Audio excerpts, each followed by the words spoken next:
दूर कहीं एक जंगल में लाडो चिड़िया खाने की तलाश में घूम रही थी। बहुत देर तक घूमने के बाद भी उसे कहीं पर खाना नहीं दिख रहा था। इसीलिए वो परेशान होकर थक हार कर एक पेड़ की डाली पर बैठ गई। खाने की तलाश में तो पूरा दिन निकल गया, फिर भी मुझे कहीं पर खाना नहीं मिला।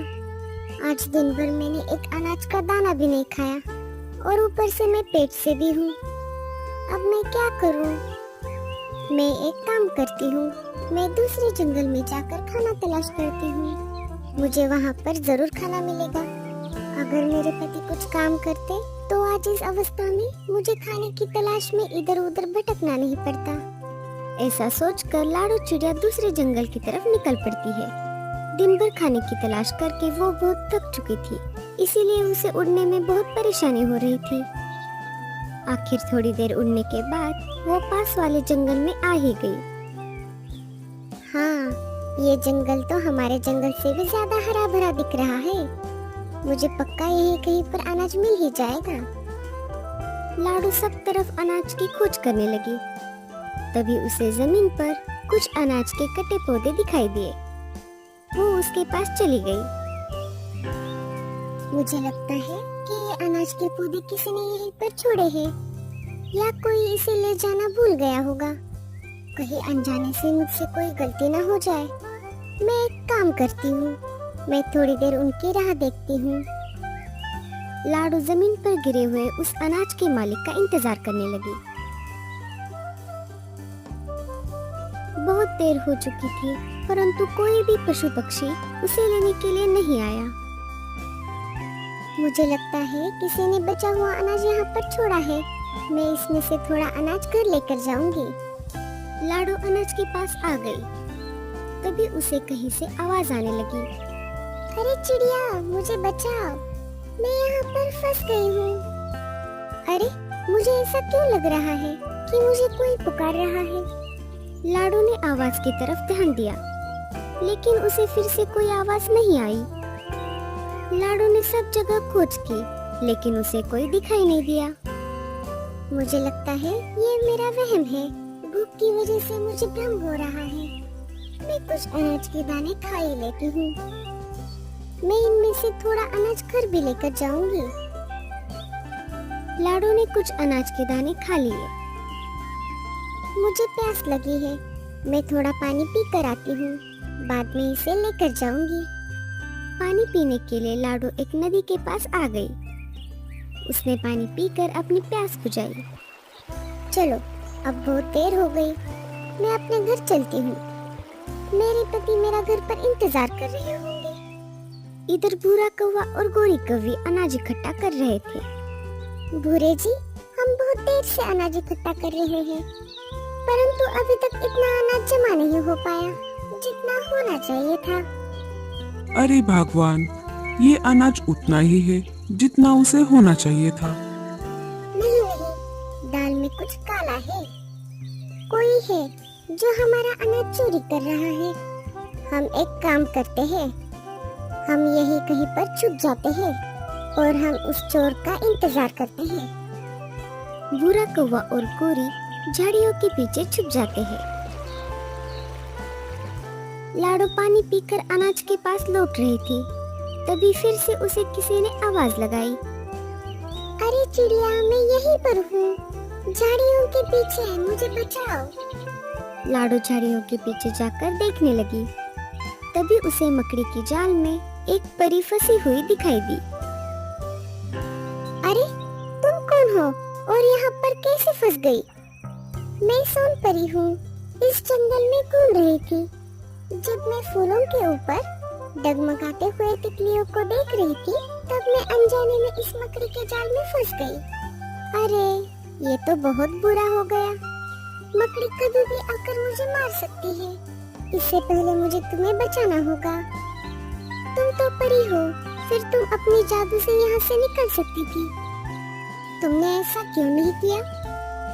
हाँ चिड़िया रानी, मैं हर एक ख्वाहिश पूरी कर सकती हूँ, परंतु मैं सिर्फ दूसरों की मदद कर सकती हूँ, खुद की नहीं। अब मैं क्या करूँ? हाँ, मेरे दिमाग में एक आइडिया आ रहा है। अगर मैं एक विश बताऊं तो क्या तुम उसे पूरा कर पाओगी? हाँ, क्यों नहीं?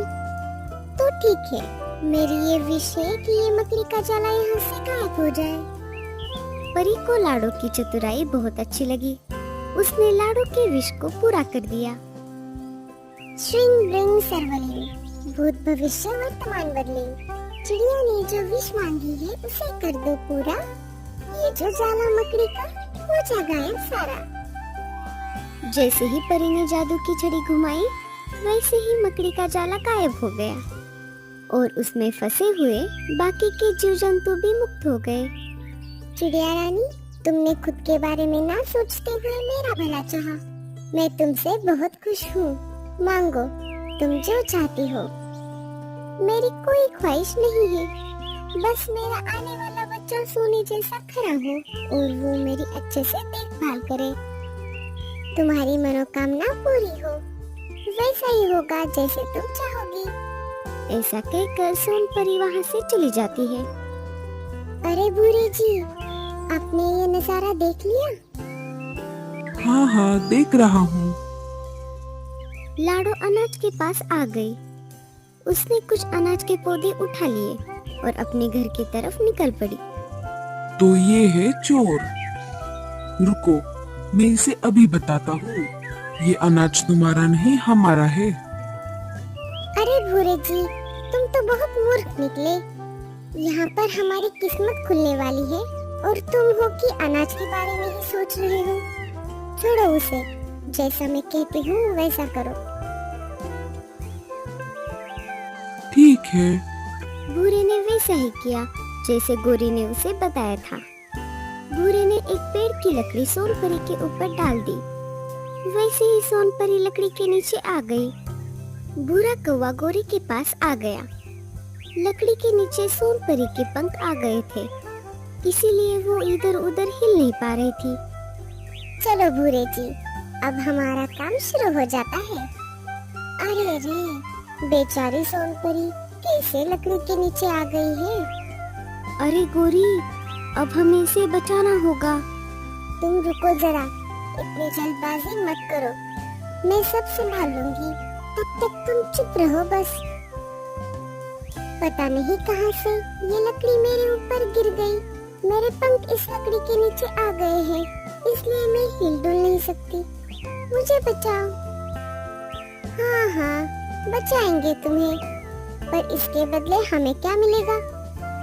तुम जो चाहो वो तुम्हें मिल जाएगा। गोरी के मन में लालच भर गया था। गोरी और भूरे कौवे ने मिलकर परी के ऊपर से लकड़ी हटा दी। तुम दोनों का बहुत बहुत शुक्रिया। ठीक है, अब कर लो हमारी इच्छा पूरी। हाँ, बोलो, तुम्हारी क्या मनोकामना है? तुम जो मांगना चाहती हो वो मांग लो, पर जरा ध्यान से मांगना। भूरे जी, अब हम क्या मांगे? हम बहुत सारा अनाज मांग लेते हैं। तुम्हें हर बार सिर्फ खाने की क्यों पड़ी रहती है, जैसे कि 100 जन्मों से भूखे हो? मांगना है तो लाडो चिड़िया के जैसे मांग लो बेवकूफ। हाँ, सोनपरी, तुम हमें सोने का अंडा दे दो, जो हमारी जन्म भर सेवा करता रहे। जैसा आप चाहो, आपकी इच्छा पूरी होगी। श्रिंग ब्रिंग सर्वलिंग, भूत भविष्य वर्तमान बदलिंग। जो न हुआ ऐसे हो जाए फंडा, गोरी को हो जाए सोने का अंडा। ऐसा कहकर सोनपरी वहाँ से गायब हो गई। 2-3 महीने गुजर गए। लाडो को बहुत होनहार बच्चा पैदा हो गया, जो लाडो की बहुत अच्छे से सेवा करता। इधर गोरी और भूरे कौवे के होश उड़ गए थे, क्योंकि गोरी ने एक सोने का अंडा दिया था, जैसे कालू ने सोनपरी से मांगा था। दूर जंगल से पंछी आते और सोने के अंडे को देखकर चले जाते। अरे भूरे जी, आपने ये क्या मांग लिया?